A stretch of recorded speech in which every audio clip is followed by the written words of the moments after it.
欢迎来到热点新闻频道，请订阅并关注以获取最新资讯。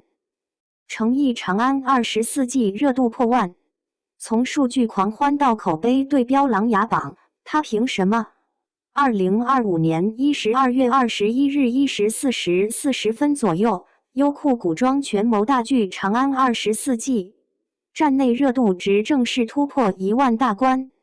这一刻并不仅仅意味着平台破万，这一技术性节点的达成，更成为当日影视圈最具讨论度的文化事件之一。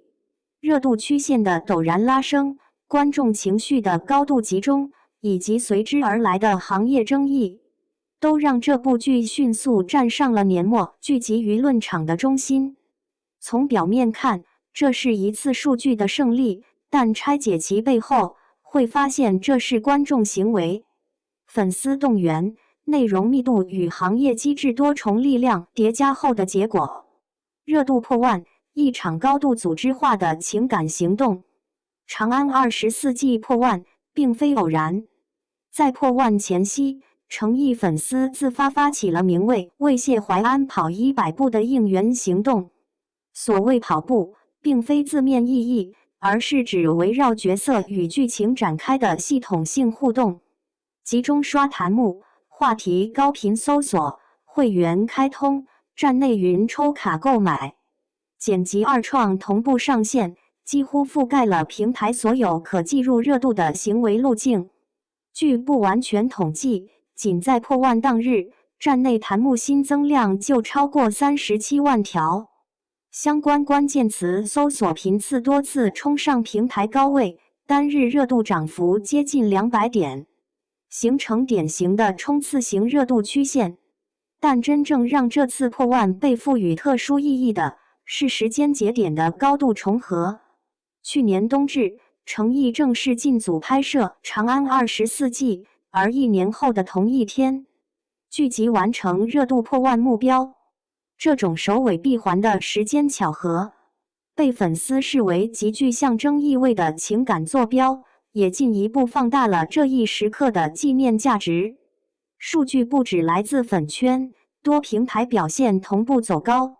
如果说粉丝动员是引爆点，那么真正支撑长安24季站稳高位的，是多平台数据的同步走强。收视端，央八酷云实时收视峰值达到，在同档期剧集中表现突出。播放端，猫眼单日播放量突破3944万，连续多日维持高位。短视频端，抖音自然流量破1.1亿，多个高光片段实现非粉向扩散。海外市场，该剧已登陆韩国中华 TV， 并进入新加坡、越南等地区剧集榜单 TOP 时，引发海外观众讨论。这些数据意味着长安24季的受众并未局限于单一粉圈，而是具备向更广泛观众层扩散的基础。古装名牌狼人杀，高密度反转是最大杀招。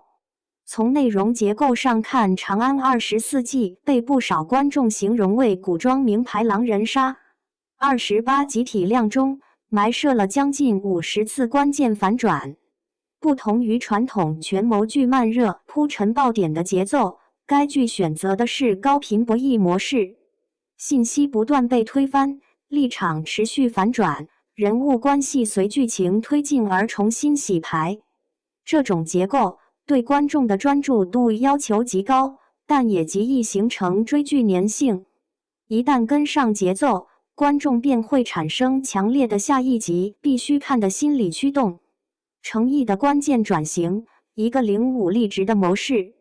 在人物塑造层面，诚意饰演的谢淮安是本剧最具突破性的存在。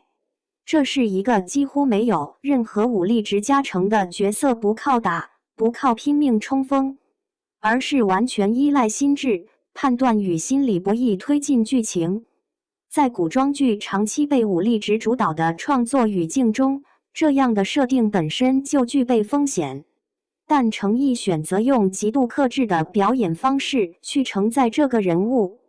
雪夜诛心一场戏中，他几乎没有情绪外放，却用眼神完成心理压迫。腹部中刀对峙段落里，身体虚弱与意志强度形成鲜明对比，成为观众热议的演技名场面。这种不靠外放、不走情绪炸点的表演方式，也让不少观众开始重新评估他在权谋剧中的位置。戏骨托底，书圈打戏成为意外加分项。除了主角线，《长安24记》的配角阵容同样被反复提及，刘奕君、张涵予、王劲松等一众实力派演员为剧集提供了极强的稳定性。其中，王劲松与程毅的对手戏尤为突出，两人此前多次合作，被观众戏称为四生四世的默契组合。值得注意的是，剧中所谓的书圈打戏，并非传统意义上的武打动作，而是以台词、眼神和心理博弈为主的智性对抗。这种对抗方式与整部剧的权谋气质高度统一。制作层面的野心 1.2 亿实景长安城，在视觉呈现上，《长安24记》的投入同样不低。剧组斥资约 1.2 亿元实景搭建长安城，朱雀大街的开阔庄严与藏兵巷的逼仄幽深形成强烈对照。红白双伞的反复出现，被解读为正邪、明暗、秩序与阴谋的视觉隐喻。正是这种整体美学的统一性，让部分韩国观众在评论中直言，中式权谋的完成度已经可以媲美《琅琊榜》。破万之后，狂欢之外，更现实的问题。当然，热度破万并不意味着一切已经尘埃落定。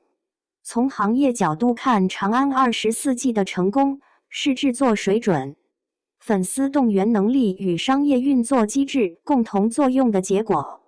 但同时，它也再次引发了关于平台算法透明度、热度指标真实性的讨论。